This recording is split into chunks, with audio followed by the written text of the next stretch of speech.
On revient chez nous avec ce constat inquiétant dressé par des experts européens réunis à Louvain-la-Neuve.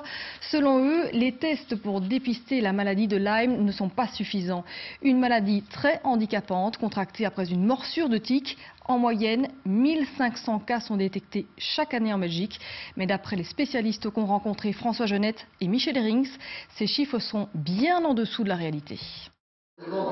En chaise roulante, portant des minerves ou des attelles, ils sont des dizaines de patients à s'être déplacés à la conférence de Louvain-la-Neuve traitant de la maladie de Lyme.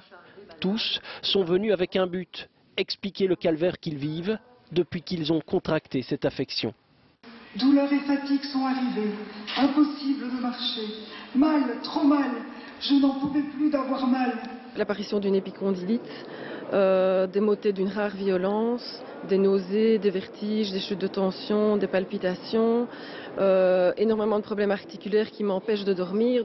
Au départ de cela, il y a le contact avec les tiques vectrices de la bactérie. Leur piqûre n'est pas toujours perceptible, mais les conséquences sont désastreuses. Car encore aujourd'hui, les tests de dépistage ne sont pas fiables.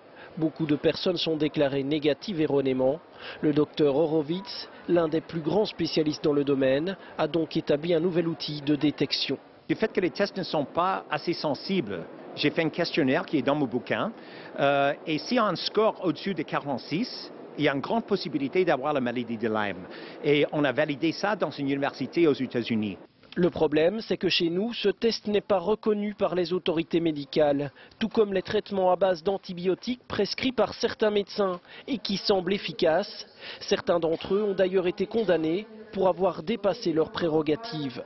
C'est aberrant, je suis en plein dedans puisque moi je vais voir un médecin à 600 km de chez moi pour me faire soigner. Dans ma région, je n'ai pas encore de réponse et le médecin que je vois vient de passer justement au tribunal, lui.